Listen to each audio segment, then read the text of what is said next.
The Bring a Trailer Podcast. Hi, everybody. Welcome to the BAT Podcast. This is Randy Nonnenberg and Howard Swig. We're excited to be interviewing Peter Cunningham today. You may know Peter Cunningham from RealTime Racing, a lot of interactions with Acura and motorsports. He also has the RealTime Collection Hall, which is what I think is, maybe the best Honda collection in the US. And he's listed some super interesting Honda and Acura product on BAT and is definitely in there in the comments and discussing things. So we definitely want to get to know you a little bit, Peter. Thank you for joining us. Hey, thanks for having me, guys. This is a great podcast and it's fun to be a part of it. Cool. Well, let's dive right in. I know you had a car listed recently on BAT. It just finished out. It was a no reserve listing. You've been pretty bold lately with listing some things no reserve. Can you tell us about the Integra that you just had listed? You bet. Yeah, it was a four-door JDM Integra Type R, which made it rather unusual. The US spec Integra Type Rs are all three-door or hatchback units. And in Japan, you could mostly get those, but they also had a four-door model, which was called the DB8.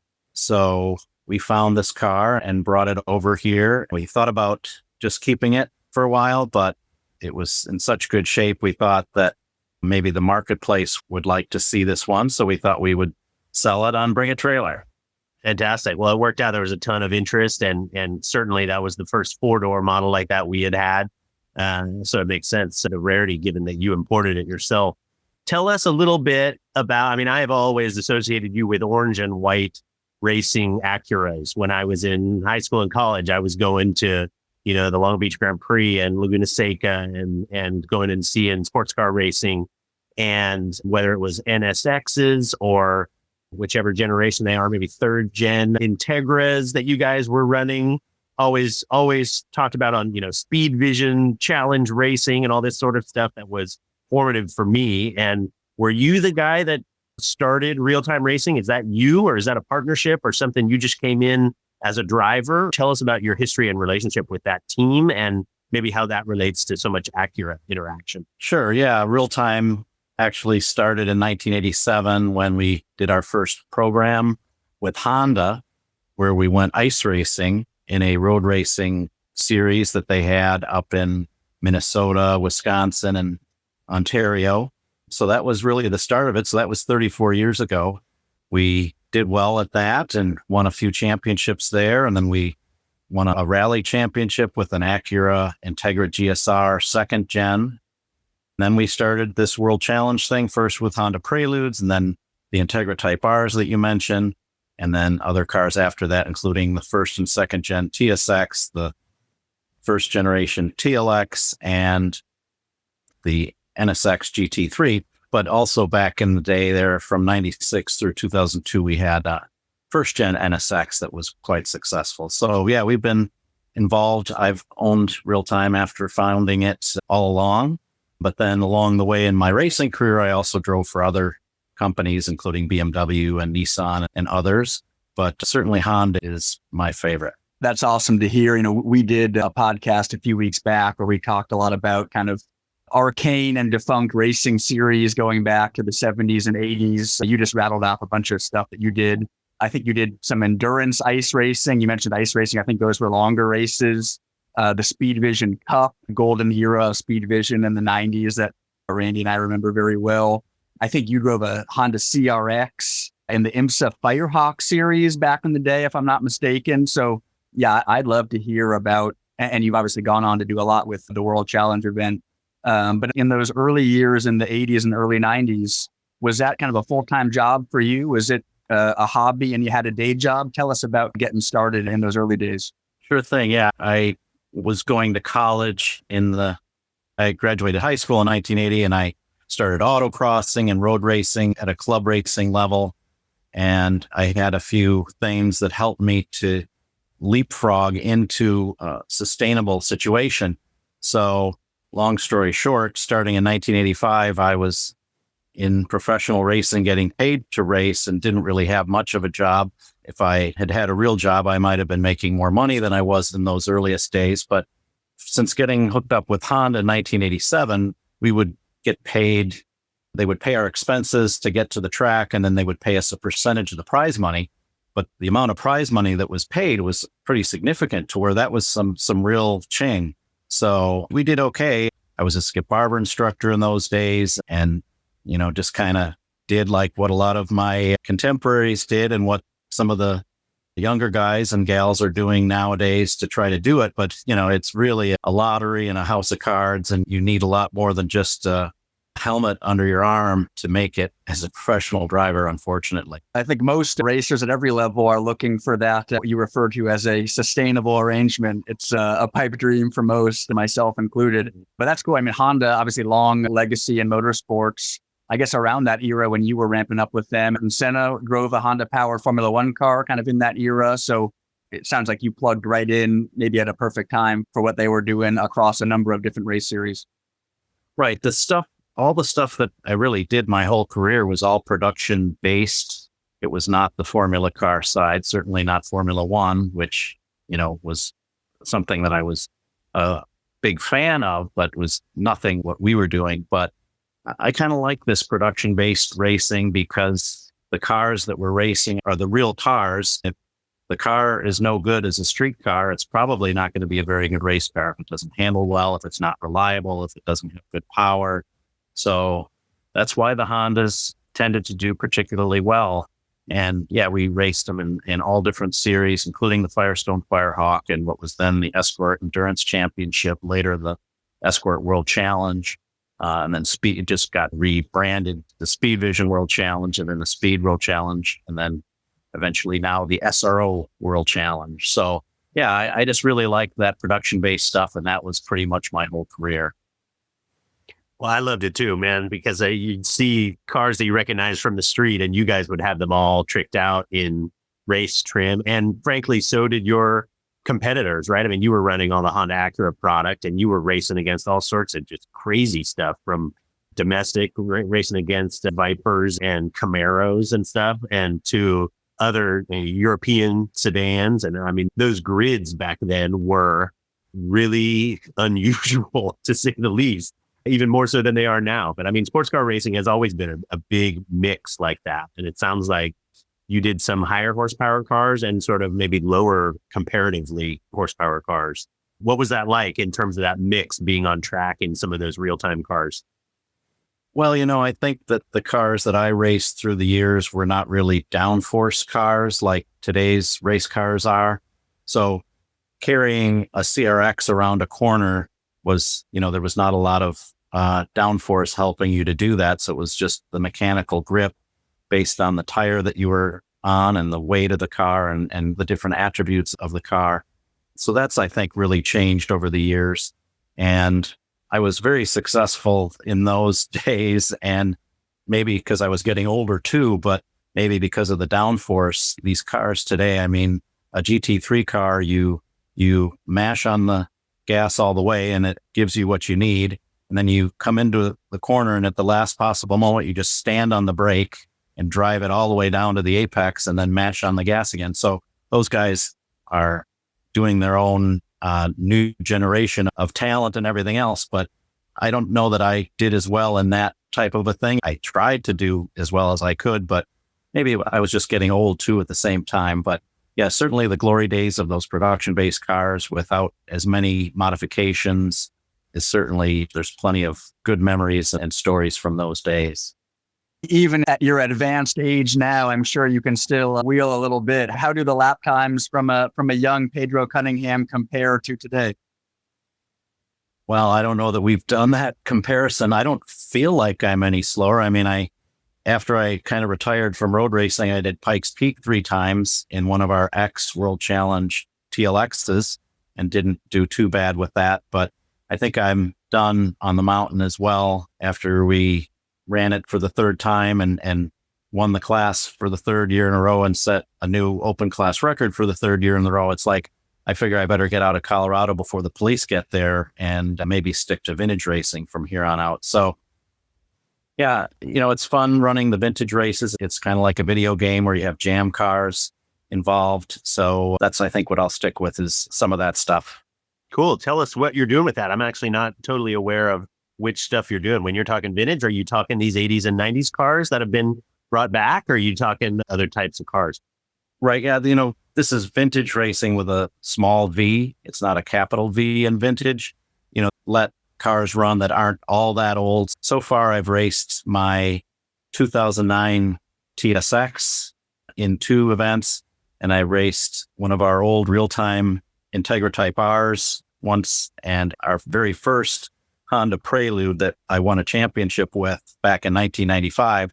We raced that at Road America last July, exactly 25 years after I won my first driver's championship in the World Challenge Series. So, it's just a fun thing, but you try to go as fast as you can. And there's some great drivers out there too, along with some of the guys that are just kind of like tootling around, but it's just a lot of fun.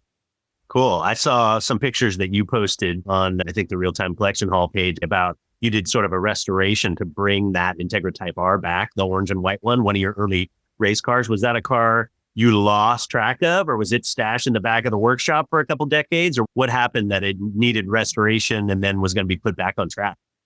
That's actually an excellent question, Randy, because when we were done with these cars, like when the Preludes were not in production anymore and we were switching to the Integra Type R, we would sell the old cars for whatever we could get for them to put into the new car, because we needed every penny to put into that new car.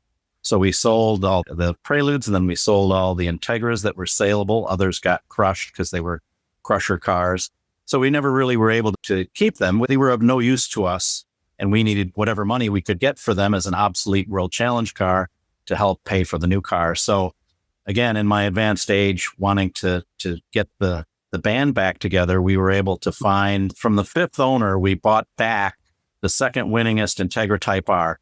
The winningest Type R that was Pierre Klangebing's, and that's at the Honda Museum in Torrance, California. But a guy named Bernie, who's a retired fireman from New York, had the second winningest car, the one that Michael Galati won the 1998 championship with, and Hugh Plum had won some races. So he had it in a kind of tribute real-time scheme, but we brought it back and did an extensive restoration of it because, it had been bashed around by so many different owners over the years. I don't know that Bernie ever really did much damage to it, but yeah, it's got the original roof on it, but it's got new rockers, new NOS quarters, NOS fenders and doors that we had parts laying around. And boy, that thing is brand new now. It's probably it never looked that good back when we raced it, but it's all back together, and we had a blast driving it. And there's actually an Acura video that showcased it from our event at Road America. So yeah, that was quite an event to prepare for. Love that. I love seeing those pictures. And I remember that car from that era of car from when you guys were racing them and lining up all those podiums. I think I may have been cheering for other cars at the time, but you guys would take the podiums every single time. So it was kind of funny, but I'm glad you brought that back. Are you guys outliers in the fact that you're bringing cars like that back? Do you have anybody to race against? Are they bringing any of the other cars to race against you, or are you guys kind of the only ones resurrecting and restoring race cars from the middle 90s to put back on track? There's actually a group of guys that have a little thing called Historical World Challenge, and there's some Stasis Audis out there, some Bimmer World BMWs, and different makes from different teams. So no, it's a big deal, and there's a bunch of them out there now. At the vintage races, they're not necessarily all there, so you're racing against other categories of cars in multi-class groups, but that doesn't mean that you don't try to beat them. Peter, you've been a very active buyer, seller, and commenter on BAT over the years, obviously often with really great Honda Acura stuff, but I think you sold an MGTF semi-recently. You had an early 70s GMC truck. So I know you're a collector. I'm not too familiar with what's all in the garage. I think we'd love to hear what direction the collection has taken, what great Honda Acura stuff you have, and what else do you like to play with?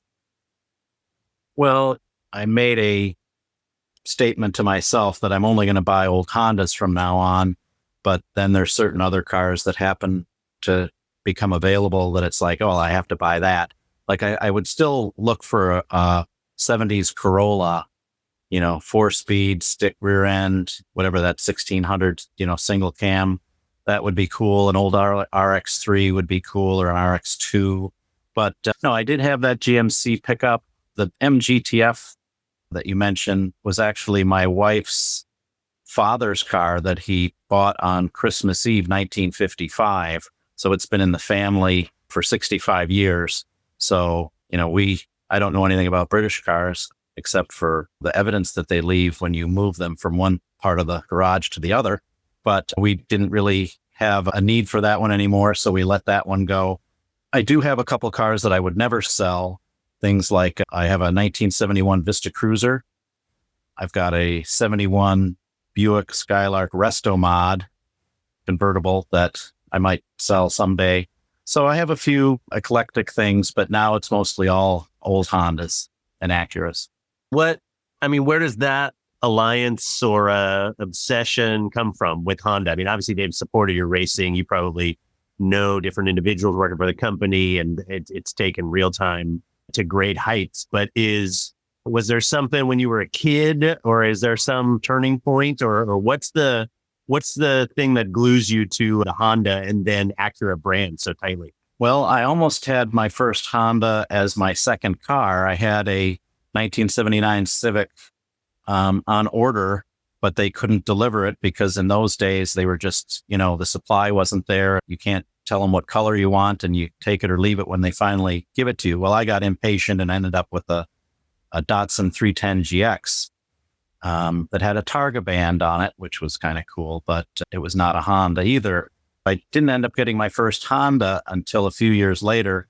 Before I bought my first Honda, I drove my friend's CRX around an autocross, and I'm like, whoa, this thing is fantastic.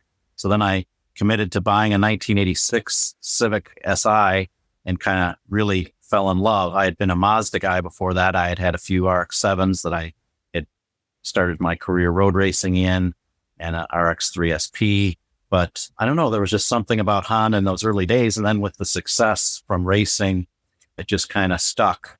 But, I like other cars too, but for sure the Hondas are always going to be with me.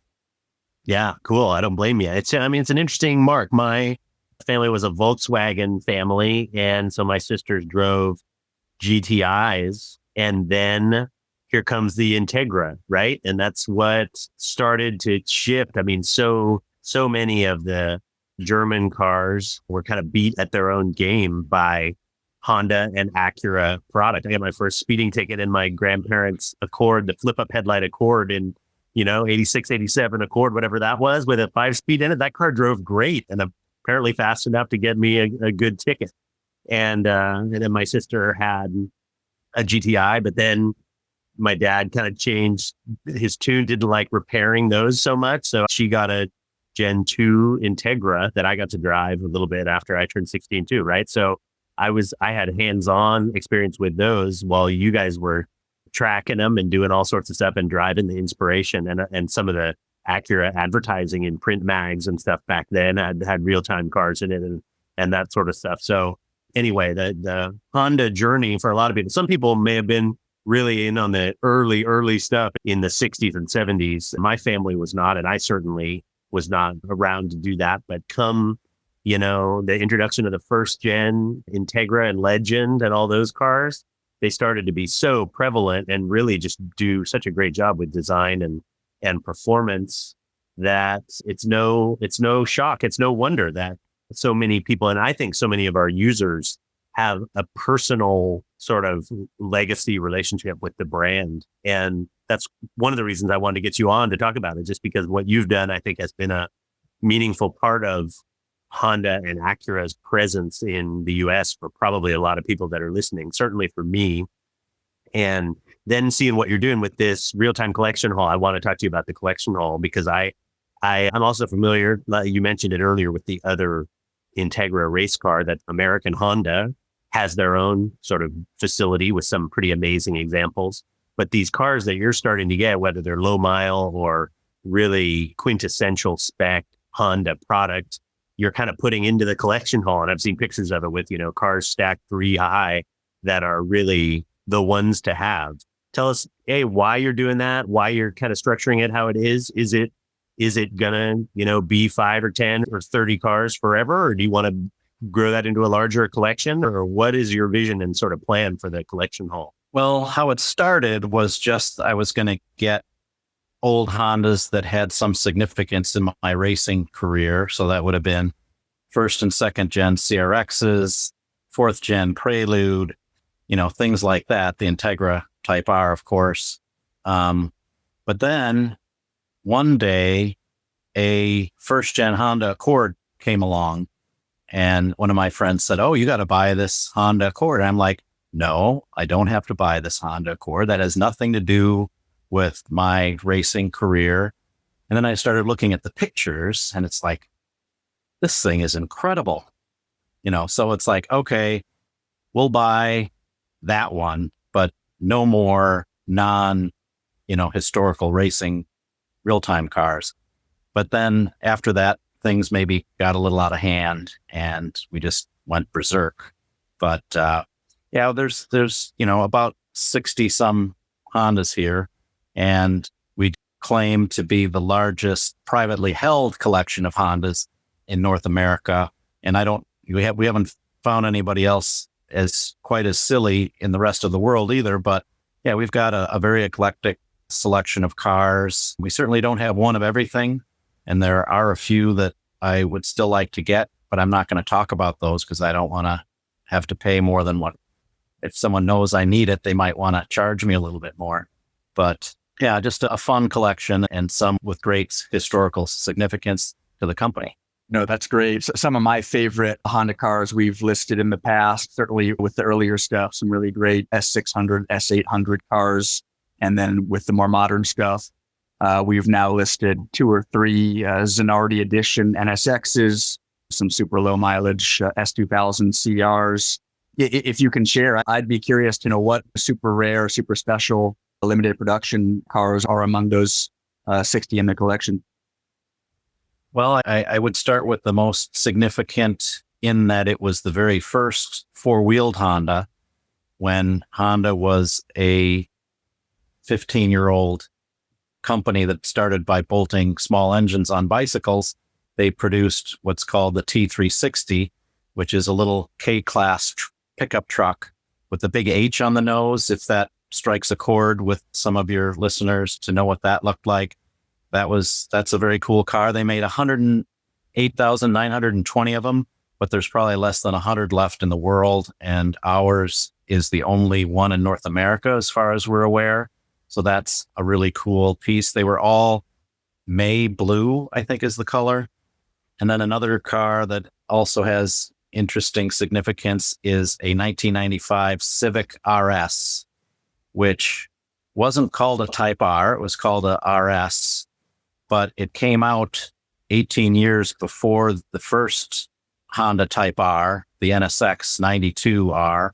But everything about this 1975 Civic RS is Type R-like. It could have very easily been called that. It had an engine that made 50% more power than the standard 1200cc unit. It was the first Honda to have a 5-speed. It had bespoke fenders compared to other Civics that were accommodating larger wheels and tires. The rear quarters were rolled.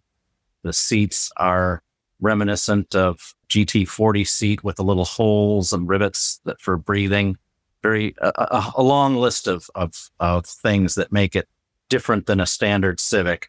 And they made like maybe 17,000 of those in 1974, 75 era. And there can't be more than 50 of those left in the world.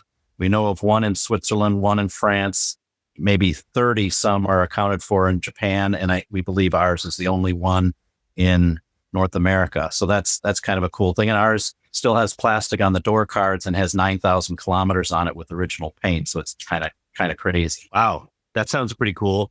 The American Honda collection, do you find like something amazing pops up for sale and they're wrestling for it and you're wrestling for it and it's some sort of underground battle between manufacturer and privateer? Or are they kind of done with their expansion or interest in their collection and it's more up to privateers like yourself to kind of carry the legacy of the vintage stuff?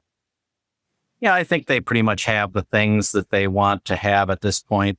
And the interesting thing about their collection is they certainly have prototypes. I really don't have any prototypes here, but the breadth of their collection is American spec Hondas, as you can imagine, and Acuras. Whereas ours is mostly USDM Hondas and Acuras, but we have a whole handful of non-US cars. We have a Honda Vamos that was a sail-proof vehicle that they only made 2,500 of between 1970 and 73. That's a cute little thing. So we've got one of those. We have a few different Acties, and we do have a couple of S600s, one a hard top and one a roadster. Certainly, the first gen CRX, second gen CRX, we have some, stupid examples of those with, very little miles and strong history. So just fun stuff. And then we have all of our race cars now, that at least all the race cars that exist that hadn't been crushed. So we've got one of each, except for the TCR modern day Civic Type R and the GT3 NSX. We don't have one of those, but everything else we have. So that's kind of fun.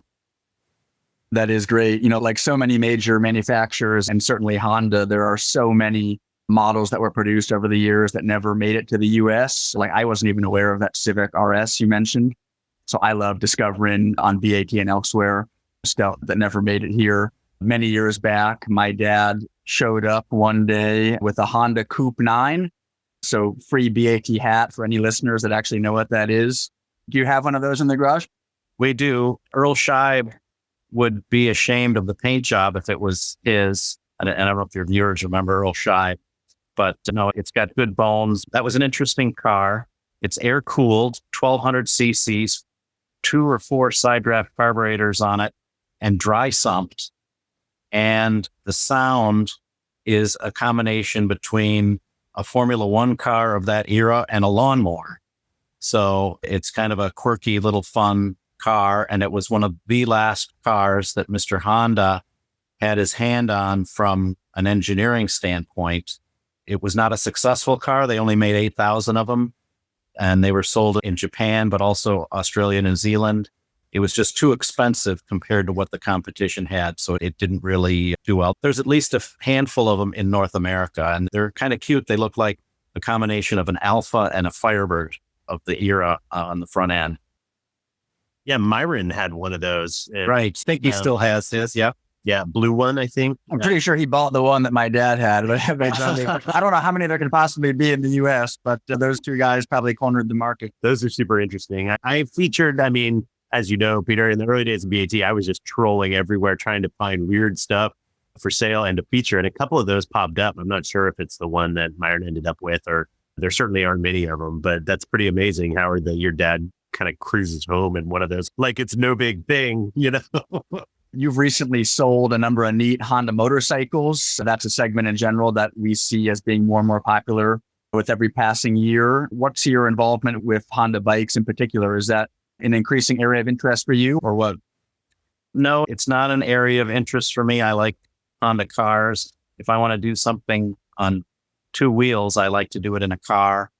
But I did need a couple of the bikes for the back of the pickup truck for the original Honda headquarters in Los Angeles, because there was a Honda Dream and a Honda Cub in the back of the Chevrolet Apache truck. So we had to have those 2 bikes.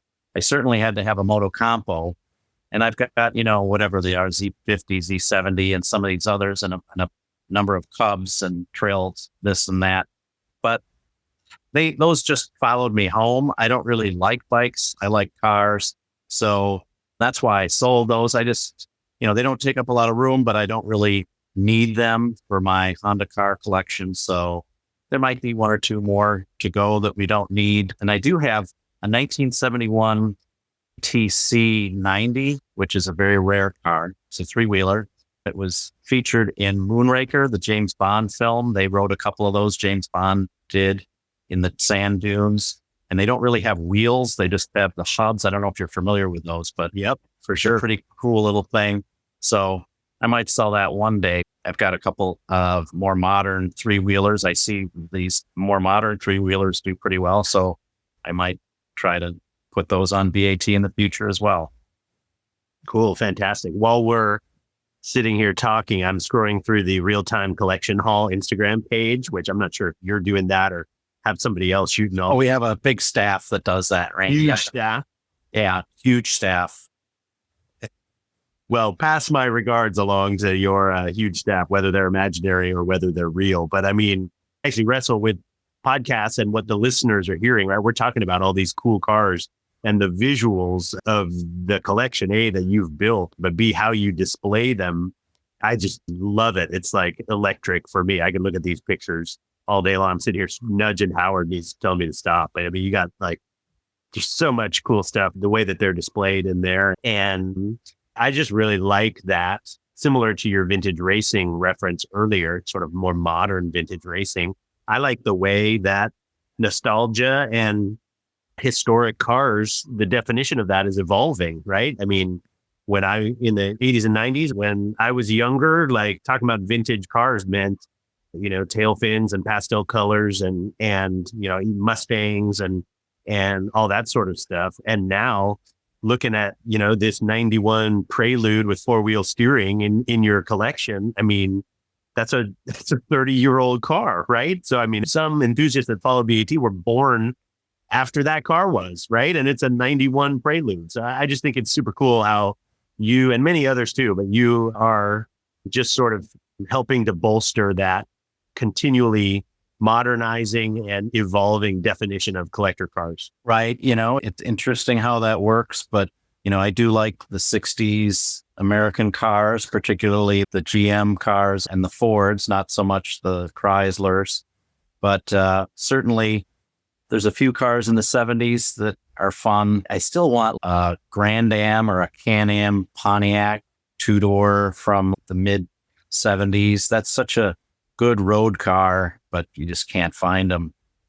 Starting in the mid to late 80s into the 90s and the early 2000s, that's certainly a group of cars that really were in an expanding performance situation after the whole fuel crisis in the early 70s. And by the time 1980, 1980 isn't necessarily the best year from any of the manufacturers for what they were putting out in and around that year compared to what they started to produce in the years subsequent to that. So certainly that's where things really hotted up. It was in those later 80s and then into the 90s and into the 2000s as well. So that's certainly my era. And I think a lot of people my age and even 20 years younger than I would be also interested in it. And I think we've seen that on BAT and in the domain. It's great to hear about all that. And again, I'm just scrolling your photos while you're talking. I love finding these cars that you somehow surfaced, and either preservation cars or cars you're investing in and restoring. I think you're doing a lot for the younger side of the enthusiasts. I get asked all the time, hey, BAT has a younger demographic and people are psyched about it. Like, what's the future of this and where is it going? And I think that just evolving that definition the way you are is really what appeals to a lot of younger folks that are going to racetracks, that are now doing all of their reading and learning about cars online and on Instagram instead of in the pages of paper magazines like people used to. So it's just all part of this momentum that I think is really positive. And I think it creates a really great narrative for where this stuff is headed. So anyway, I just really appreciate your involvement on BAT. I appreciate your willingness to be with us today. I certainly want to tell people about your Instagram account to go follow and see those pictures that I love so much. Where will people potentially be able to see some of your cars out and about? I don't know that you host visitors at your collection itself, but it sounds like you get cars out to the track or maybe some other shows here and there. Do you see a possibility for anybody to see some of these cars of yours anywhere publicly? I mean, we have done tours here at the collection hall in special circumstances, but we're certainly not open to the public. Last year at the July Vintage Weekend at Road America, we brought out our 5 Preludes, one of each generation, an example of each, including that third gen that you referred to, the 4-wheel steer SI that has 9,700 miles and the original tires on it. This year, I don't know exactly what we're going to have at Road America for July Vintage, but we might be at the Spring Vintage and the July Vintage this year. And I'm sure we'll bring some of our neat cars. There's a concours in Elkhart Lake every year that is a pretty fun event. And I've brought 1 or 2 new Hondas out to that. When I say new, slightly used Hondas. So I'm sure we'll do something with that.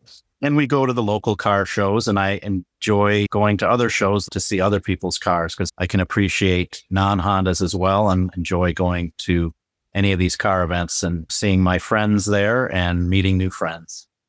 I was at the Elkhart Summer Festival maybe 3 or 4 years back and remember walking around on the Saturday night and came across a super cherry low mile NSX that had your name on the windshield. You had a few other cars there that year as well, I think. But no, Peter, yeah, certainly you of all people keenly understand my love for Spotted Cow and the glorious Wisconsin countryside. Yep, I prefer 2 women to the Spotted Cow, which is another New Glarus product. Yeah, everybody loves Spotted Cow, and it's like Coors beer and Smokey and the Bandit, where people try to get it. After an event a few years ago, a friend of mine liked it so much, I had to go to the store and buy a styrofoam little travel pack that was specifically designed to carry, fragile bottles, and got 2 12-packs of Spotted Cow and shipped it to him. And, he's definitely my friend. Fantastic. Well, I'll have to forward you my address. Sounds like they need to get on that care package list. We'll see. I would never do that again because it's illegal. You can't. Oh, right. You can't take Spotted Cow out of Wisconsin.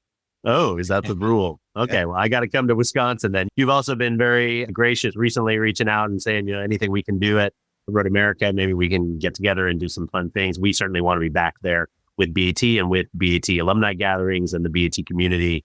Anything we can do to get to spend more time at that track and with people like yourself would be a ton of fun. So, Peter, thank you so much for your time. Really fun to talk Hondas and the rest of the context of your automotive life. And thanks for being on BAT. You bet. And thank you very much for myself. But on behalf of the BAT community, thanks for what you guys are doing to improve productivity in the workplace every afternoon, or whatever it is that you're doing over there. But no, we really appreciate the job that you guys are doing. And boy, what did we do before BAT? This is fantastic. So thank you guys very much. You bet. Thanks. We'll talk to you again soon. Take care. Bye now.